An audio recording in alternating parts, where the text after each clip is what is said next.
신약성경 340페이지 디모데전서 5장 17절입니다.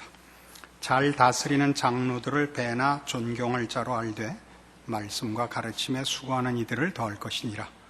성경에 일렀으되 곡식을 밟아 떠는 소의 입에 망을 씌우지 말라 하였고 또 일꾼이 그 삭슬 받는 것이 마땅하다 하였느니라. 장로에 대한 송사는 두세 증인이 없으면 받지 말 것이요 범죄한 자들을 모든 사람 앞에 꾸짖어 나머지 사람으로 두려워하게 하라. 하나님과 그리스도 예수와 택하심을 받은 천사들 앞에서 내가 엄히 명하노니 너는 편견이 없이 이것들을 지켜 아무 일도 편벽되이 하지 말며 아무에게나 경솔히 안수하지 말고 다른 사람의 죄에 간섭지 말고 네 자신을 지켜 정결케 하라. 이 17절에서 22절까지의 말씀은 흐르는 전체 중심된 주제를 이해하셔야 됩니다. 그건 뭐냐면 디모데로 하여금 교회를 치리하는, 교회를 지키는 책임에 있어서 가장 중요한 원리가 무엇인가 하는 것입니다.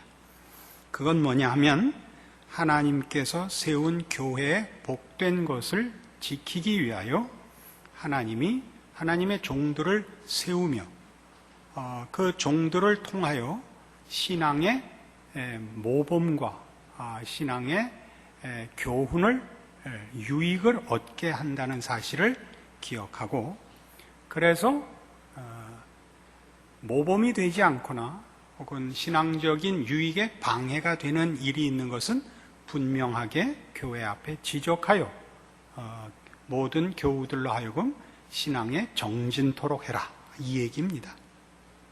그러니까 여기에서 말하는 잘 다스리는 장로들을 배나 존경하고 말씀과 가르침에 수고하는 이들을 그러니까 더 존경해라 하는 것들은 전부 다 이런 하나님께서 교회에 허락한 은혜와 목적하시는 것이 무엇인가를 생각해라 하는 뜻입니다.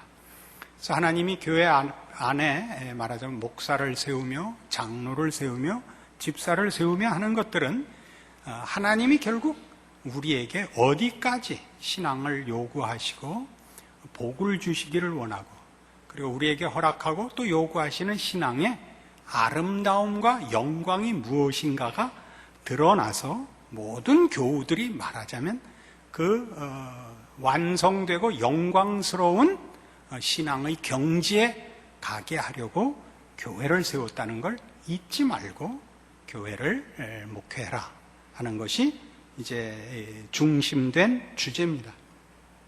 그래서 이 문제로 인하여 우리가 장로에 대한 직분을 오늘 배우게 되는데, 이게 그냥은 이 주제로 다루기가 어렵습니다. 목사 된 사람이 목사에 대한 주제를 다루거나 장로에 대한 주제를 다루기가 어려운데 순서상 온 거니까 오해 없이 서로 얘기를 듣기를 바랍니다.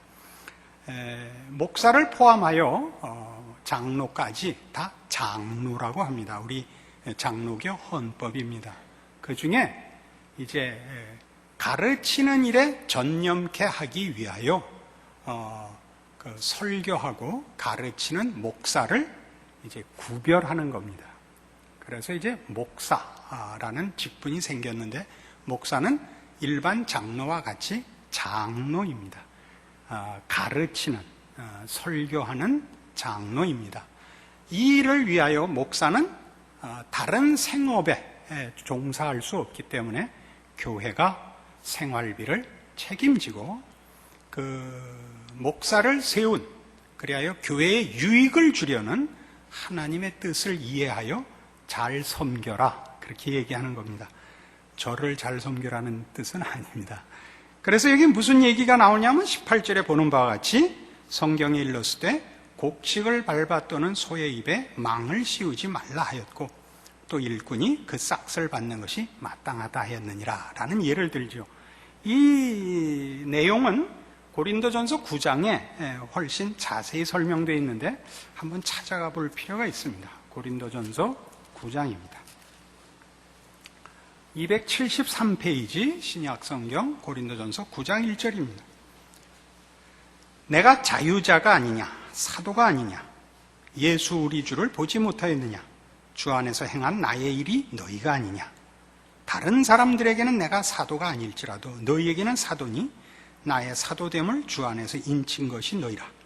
나를 힐문하는 자들에게 발명할 것이 이것이니 우리가 먹고 마시는 권이 없겠느냐. 우리가 다른 사도들과 주의 형제들과 게바와 같이 자매된 아내를 데리고 다닐 권이 없겠느냐. 어찌 나와 바나바만 일하지 아니할 권이 없겠느냐. 누가 자비량하고 병정을 다니겠느냐. 누가 포도를 심고 그 실과를 먹지 않겠느냐. 누가 양떼를 기르고 그 양떼의 젖을 먹지 않겠느냐. 내가 사람의 예대로 이것을 말하느냐. 율법도 이것을 말하지 아니하느냐. 모세 율법에 곡식을 밟아 떠는 소에게 망을 씌우지 말라 기록하였으니 하나님께서 어찌 소들을 위하여 염려하시느냐. 전혀 우리를 위하여 말씀하심이 아니냐. 과연 우리를 위하여 기록된 것이니 밭 가는 자는 소망을 가지고 갈며 곡식 떠는 자는 함께 얻을 소망을 가지고 떠는 것이라. 우리가 너희에게 신령한 것을 뿌렸은즉 너희 육신의 것을 거두기로 과다하겠느냐. 이게 이제 왜 나온 얘기냐 하면 사도 바울이 사도의 직분을 수행하기 위하여 말씀을 증거하며 복음을 증거하러 다니는데 언제 생업을 가지며 자기에게 필요한 경제적인 무슨 다른 수입을 도모할 기회가 있었겠습니까? 그러니까 이제 교회나 성도들을 통하여 먹을 것과 입을 것과 기타 경비들을 이제 도움을 받게 되었고 그것에 이제 여러 공격을 받게 된 것입니다. 거기에 대한 이제 그 답이죠. 하나님이 나를 사도로 세워 하나님의 일을 하게 하고 복음을 위하여 일을 하게 했으니 그것으로 또한 필요한 것을 공급받도록 한 것이 율법에도 있는 바와 같이 곡식을 밟아 떠는 소에게 망을 씌우지 말라 한 그 율법 조항에 있는 것이 바로 이런 경우를 말하는 것이니라 라고 얘기한 것입니다. 여기에는 이제 여러 가지 이런 문제로 뭐라 그럴까, 이의를 제기하는 이와 그런 질문에 답을 해야 되는 저같이 사례를 받고 이 직분을 하는 하나님의 일을 하는 사람들에게 서로 어려운 견해 차이가 있습니다. 대부분의 성도들은 일반 지도자라도 그런 요구를 하는데 목사에게는 굉장히 높은 기준의 요구를 합니다. 그죠? 물론 신령할 것과 또 지식이 부족하지 않을 것과 또 인격이 완벽할 것과 또 그 다음에 청빈하기를 바라십니다. 모든 걸 다 잘하고 게다가 안 먹고 안 싸기를 바라십니다. 이건 할 수가 없습니다. 그렇게 하면 멋있죠. 그 대신 그런 사람들이 기독교 역사에 가끔 하나씩 등장을 해갖고 우리를 망신을 줍니다. 뭐 예를 들면 성 프란시스 뭐 이런 사람, 또 테레사 수녀 이런 미친 미음들이 나와가지고 용서하고 들으세요. 그런 사람들은 훌륭한 사람이며 하나님이 우리에게 허락한 이 신앙이 어느 경지까지 요구되고 있는 것인가, 우리의 책임이기보다 하나님이 원하시는 경지가 얼마나 높은 것인가를 보이는 하늘에 빛나는 별들입니다. 그런 사람을 우리는 훌륭한 사람이라 위인이라고 합니다. 훌륭하다는 건 무슨 말이냐 하면 드물다는 뜻입니다. 그런 사람은 아주 드물고 쉽지 않다 그런 뜻이고, 그 뜻은 그렇지 않은 사람들은 거기에 못 간다 그런 뜻이고, 그 못 가는 걸 아는 사람을 겸손하다, 분수를 안다 그러는 것입니다. 여러분, 이 문제에서 사실은 사회적으로나 우리 교회 안에서나 우리 모두에게 시험거리가 있습니다. 우리 이제 막 끝났습니다만 월드컵에 대해서 불만이 많죠. 그걸 왜 못 넣어요, 그죠? 골대가 좀 커요? 약대 보고 바늘귀를 들어가려면 모를까? 바늘로 낙타 찌르려는데 눈 감고 찔러도 왜 못 찔러요? 안 들어가죠. 왜 안 들어가죠? 실력이 없어서 그렇습니다. 왜 실력이 없냐고요? 우리의 축구 경륜이 짧은 탓입니다. 우리 잔디구장 만든 게 몇 년 안 됩니다. 어떻게 해야 되죠? 더 노력하고 더 기다려야 됩니다. 브라질에도 유학 보내고 저 프리미어 리그에도 박지성 벌써 지성이면 감천이다 해서 따온 이름 아니니까 지성이도 보내고 감천이도 보내고 그래야 뭘 하는 겁니다. 이런 모든 문제 참 말하자면 목사님 왜 치사하게 돈을 받습니까? 이런 아주 그냥 진솔하고 아무 생각 없이 콱 묻는 사람이 있습니다. 그럼 그냥 아무 답을 할 수가 없습니다. 어떻게 해야 될지를 알 수가 없습니다. 이제 기껏 한다는 궁색한 변명. 가족은 먹여 살려야죠. 그럼 금방 결혼은 왜 하셨습니까? 이렇게 나오거든요. 지금 생각해 보니까 그게 제일 큰 죄인 것 같습니다. 결혼은 내가 왜 했고 왜 태어나기는 했을까? 뒤져버리지 일찍. 그러나 제가 목사를 하면서 보니까 가족을 가져보지 않고 치사한 돈을 벌어보지 않고는 인간이 뭔지 인생이 뭔지를 이해하지 못합니다. 제가 이나마 괜찮아진 데에는 이 괜찮아졌다는 건 이제 위인들하고 비교하는 게 아니라 가톨릭의 신부보다는 내가 낫다 이런 생각을 하는 이유는 쟤네들은 가족을 안 가져서 이걸 모릅니다. 그 사람들은 한 달에 40만 원 정도밖에 사례를 받지 않습니다. 그러니까 굉장히 멋있어 보이는데 돈 쓸 데가 없습니다. 그 가족이 없거든요. 그리고 굉장히 강하게 사회 정의나 무슨 일들에게 목숨을 걸고 나가는데 이유는 자기만 책임지면 되고 자기만 희생하면 되기 때문입니다. 그런데 제가 보니까 그래가지고는 말씀의 깊은 경지에 가기가 힘이 듭니다. 왜요? 우리가 얼마나 연약한지, 우리가 얼마나 치사한지, 우리가 얼마나 못났는지를 아는 데에는 동일한 삶의 경험을 가지는 것이 굉장히 중요합니다. 우리가 보통 밖에서만 그러는 것이 아니라 세상 일에서만 그러는 것이 아니라 교회 안에서 신앙상에 이제 그 상담을 하거나 혹은 논쟁이 벌어졌을 때 제일 답답한 사람이 누구냐 하면 상대방을 이해 못하는 사람입니다. 상대방을 이해 못하는 사람들의 특징은 뭐냐 하면 본인이 유능하기 때문에 그렇습니다. 여러분 이 말을 잘 이해 못하실 텐데 저는 테니스를 이제 오래 쳤고 골프도 꽤 쳤습니다. 저는 이제 기도를 많이 해서 둘 다 잘합니다. 그건 기도하면 안 되는 게 없습니다. 근데 이제 테니스 레슨을 가르치는 이들은 대부분 테니스 선수로 살다가 성공하지 못한, 말하자면 이류들입니다. 그러니까 우리가 아는 테니스 선수들은 무슨 지금 같으면 이형택, 옛날 같으면 유진선 이런 사람들만 알지, 여러분은 그 밑에 가려진 똑같이 고생하고 빚 못 본 사람들을 여러분은 모르십니다. 이 사람들은 운동은 1등 외에는 갈 데가 없습니다. 그래서 이제 동네 테니스장에 레슨 코치가 됩니다. 이 친구들이 레슨을 시키면 가장 큰 문제가 뭐냐면 아마추어들이 왜 테니스를 못 치는지를 전혀 이해를 못합니다. 본인들은 타고난 운동신경을 하고 있지 이해해서 하고 있는 것이 아닙니다. 이제 이런 운동신경을 가진 사람 중에 이제 이대원 목사라고 있습니다. 우리 이 목사하고 치면요, 깜짝깜짝 놀라는 게, 이렇게, 제가 패싱샷을 이쪽 왼쪽으로, 이 목사 왼쪽으로 시속 한 200km 되게 뺐는데, 이게 돌아서서 받을 틈이 없는 걸 어떻게 하냐면, 라켓을 왼손에 바꿔줘서 잡아요. 본인이 어떻게 했는지를 몰라요. 몸이 알아요. 머릿속엔 든 게 없거든요. 몸이 알아요. 이걸 머리가 공이 왼쪽으로 온다? 돌아갈 시간이 없다.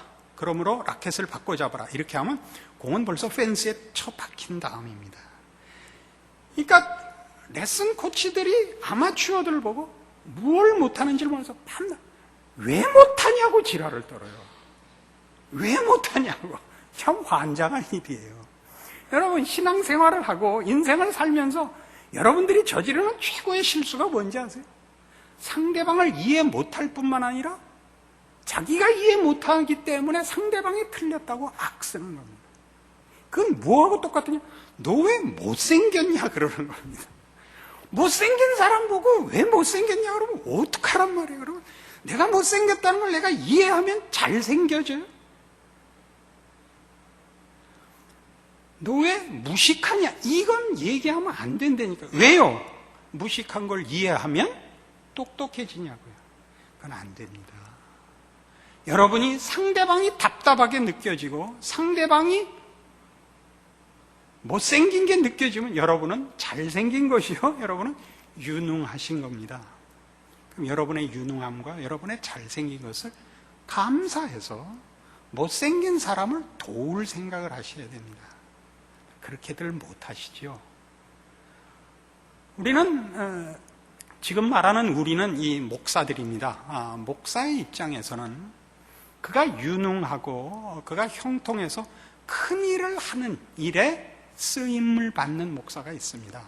하는 것마다 잘 되는 목사가 있고, 뭐 손만 얹으면 병이 낫고 축복만 하면 그 집안이 일어나고, 그가 외치는 것마다 일이 되는, 뭐 지금도 여러분들이 다 이름을 대면 아실 만한 한국 교회의 어른들, 또 하나님의 영광을 잘 드러내고 있는 힘 있는 일꾼들이 있습니다.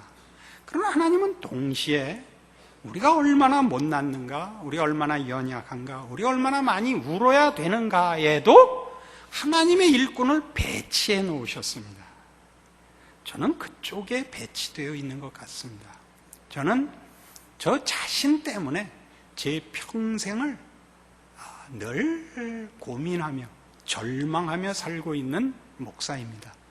여러분들이 20여 년 동안 저와 함께 설교를 들으면서 느끼셨겠지만 제가 진리에 대한 진심과 열정이 있는 것만큼 제가 얼마나 많이 절망을 얘기했는가를 여러분들 이해하실 겁니다. 제가 진리를 수호하며 복음의 진정한 내용을 설명하기 위하여 악을 쓴 것으로 끝나고 그래서 누구를 심판하기보다 그것이 왜 필요한가? 우리가 얼마나 못났기에 복음과 하나님의 구원이 은혜에 속한 것이 성경의 가르침이라는 걸 그토록 강조해야만 됐던 저 스스로에게서 확인한 우리 인생의 못난 것을 이해한 자의 복음에 대한 감사요, 절규요. 그것이 사람들의 자랑이 되고 심판거리가 되지 않기를 바랬던 제 그 증언이었던 것을 기억해 주시기를 바랍니다. 그래서 사도 바울이 이 얘기를 하고 있는 것입니다. 사도 바울 그러면 우리 생각에 누가 바울에게 감히 무슨 공격을 하며 뭐 시비를 걸 수 있었겠는가 싶지만 바울도 고생이란 고생은 다 한 사람입니다. 고린도후서 11장에서 보시는 바와 같이 40에 하나 감한매를 5번 맞고 3번 태장으로 맞고 1번 돌로 맞고 파선에서 일주야를 물속에서 지내고 일주야를 여러 번 여행에 강의 위험과 강도의 위험과 동족의 위험과 이방인의 위험을 당하고 말할 수 없는 고생 속에 그러나 더 큰 마음고생은 세운 교회와 교우들이 복음에서 떠나며 복음을 제대로 이해 못하는 것에 대한 안타까움으로 그가 평생을 산 사람입니다. 이것이 목사의 직분이며 목사가 처한 현실입니다. 그럼에도 불구하고 지금 우리 본문에서 우리 디모데전서 5장에서 성경이 하는 얘기는 이런 사람을 존경해라. 그럼 무슨 뜻이라고요?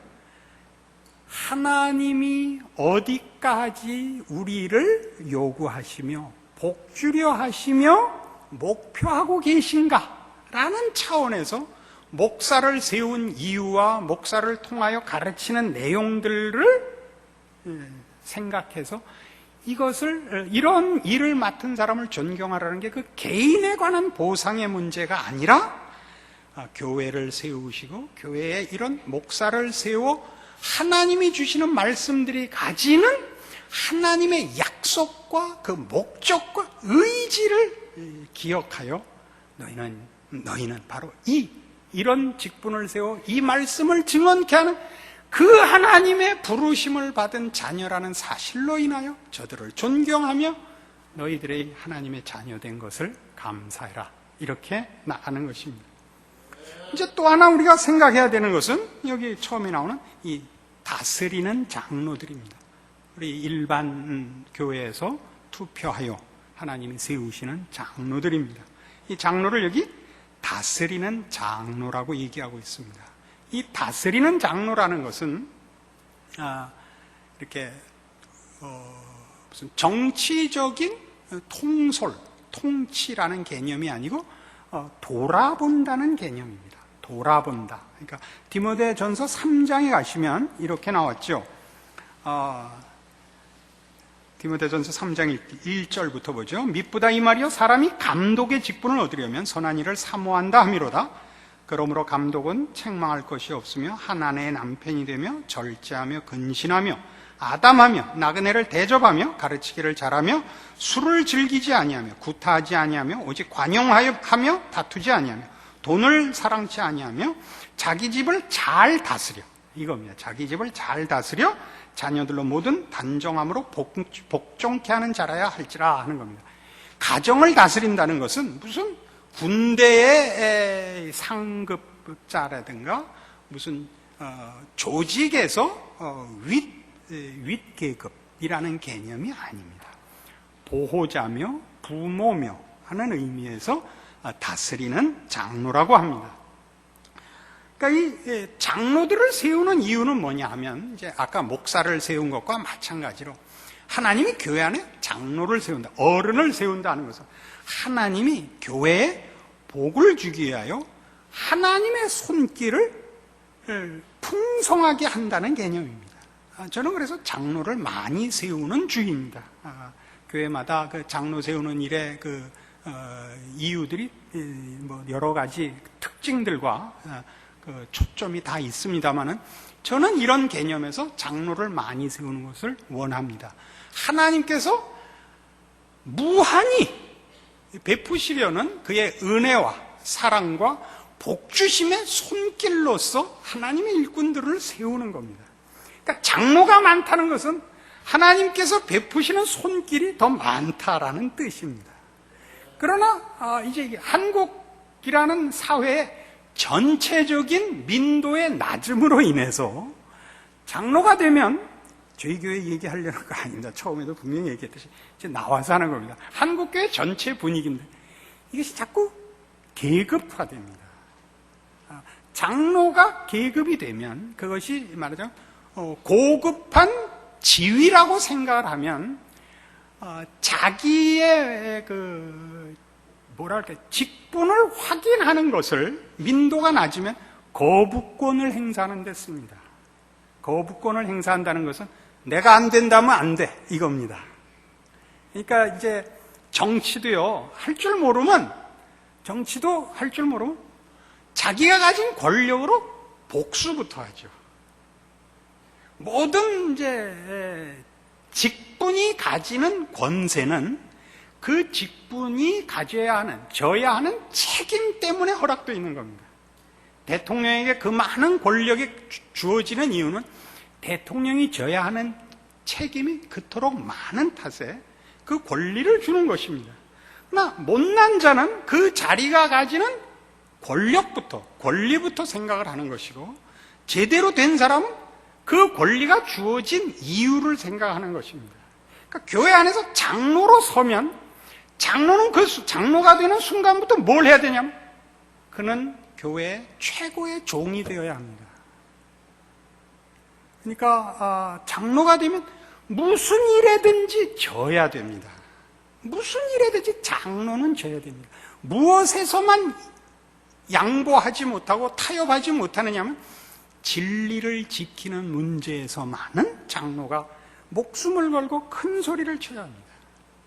그러나 생명을 다루는 일에는 우리는 한없이 기다려야 합니다. 이게 교회가 가지는 두 가지 가장 중요한 부분이거든요.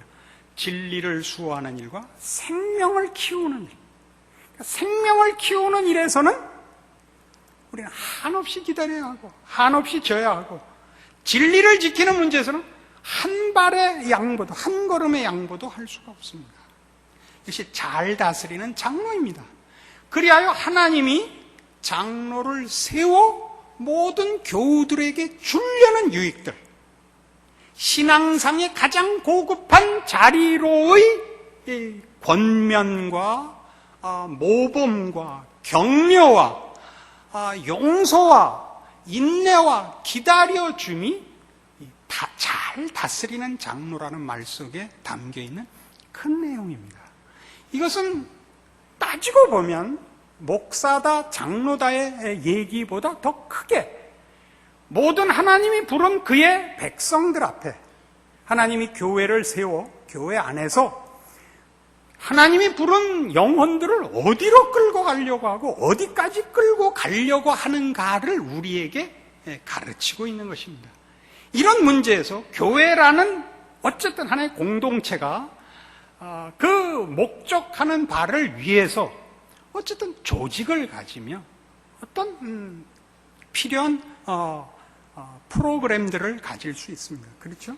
그렇지 않고서는 관리가 되지 않고 효율성을 가질 수 없기 때문입니다.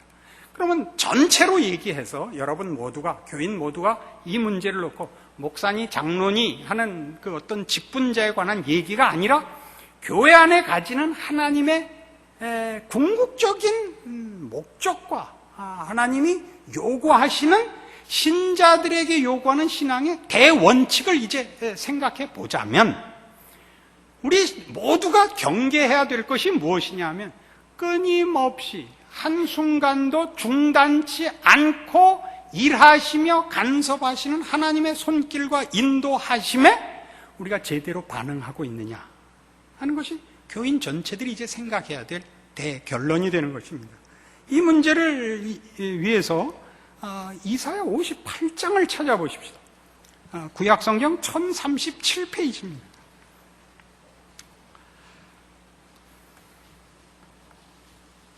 저와 여러분이 한 절씩 교독을 하는데 이거 아주 지금 오늘의 설교 내용의 결론으로 매우 중요한 것입니다. 여러분 모두가 자신의 신앙을 이사야 58장을 지금 읽으면서 오늘의 설교 내용에 연결해서 비춰보시기 바랍니다. 교독합니다. 크게 외치라. 아끼지 말라. 내 목소리를 나팔같이 날려 내 백성에게 그 허물을, 야곱 집에 그 죄를 구하라.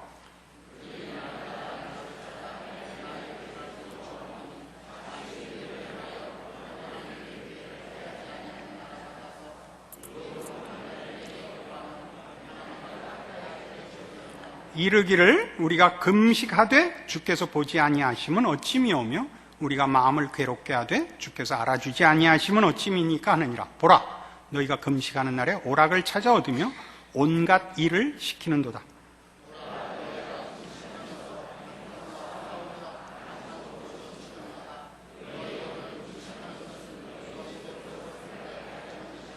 이것이 어찌 나의 기뻐하는 금식이 되겠으며 이것이 어찌 사람이 그 마음을 괴롭게 하는 날이 되겠느냐. 그 머리를 갈대같이 숙이고 굵은 배와 재를 펴는 것을 어찌 금식이라 하겠으며 여호와께 연락될 날이라 하겠느냐.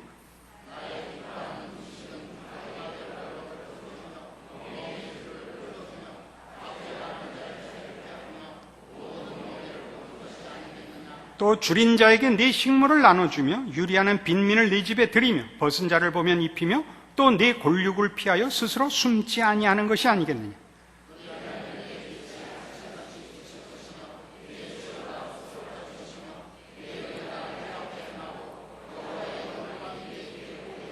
네가 부를 때는 나 여호와가 응답하겠고 네가 부르짖을 때는 말하기를 내가 여기 있다 하리라.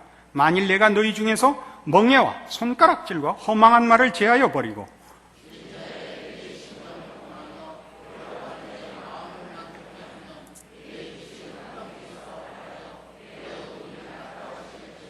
나 여호와가 너를 항상 인도하여 마른 곳에서도 네 영혼을 만족해 하며 네 뼈를 견고케 하리니 너는 물된 동산 같겠고 물이 끊어지지 아니하는 샘 같을 것이라.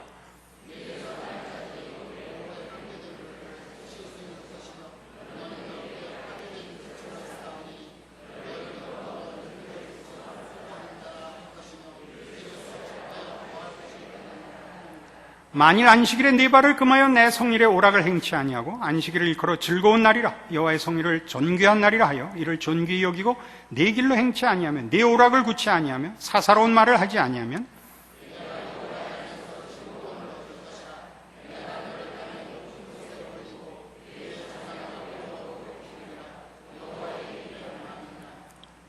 여기 있는 내용을 아시겠죠? 종교적인 행사를 하며 명분과 형태를 지키는 것으로 신앙이라고 하지 않고 그리스도 안에서 우리에게 베푸신 하나님의 마음을 여러분이 이해하고 닮아가는 것을 신앙이라고 합니다. 여기에 거듭 나오는 오락을 구하지 않는다라는 말은 무슨 말이냐면 나 좋은 거 하지 않는다는 뜻입니다. 오락 행위를 무슨 취미 생활을 하는 걸 뭐라 그러는 거 아닙니다. 금욕주의를 얘기하는 것이 아니라 나 좋기 위해서 남 해하는 일 하지 말라는 거죠. 남을 위해서 내가 희생하려는 거죠. 어떻게 하라고요?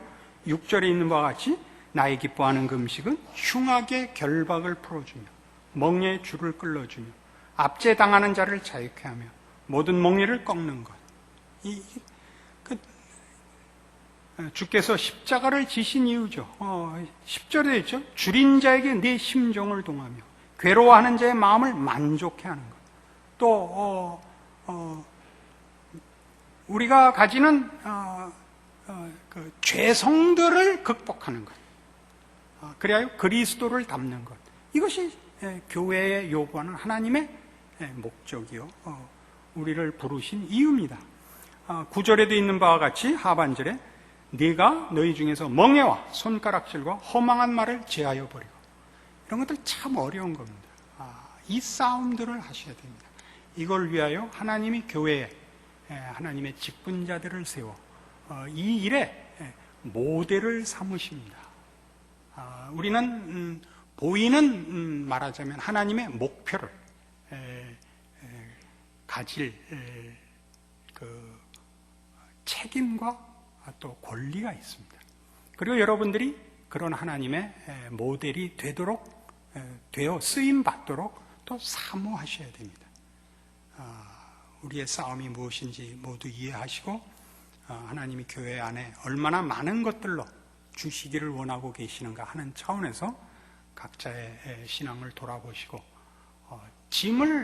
책임을 떠넘기지 마시고 자기의 신앙을 책임지는 여러분들 되셔서 하나님이 교회를 세우신, 거기에 하나님의 일꾼들을 세우신, 끊임없이 간섭하시는 쉼없는 하나님의 신실하심을 확인하는, 그래서 여러분 자신을 생각날 때만, 필요할 때만 하나님을 찾던 자리로부터 부끄럽게 생각하여 돌이키시는 오늘의 이 말씀 되기를 바랍니다.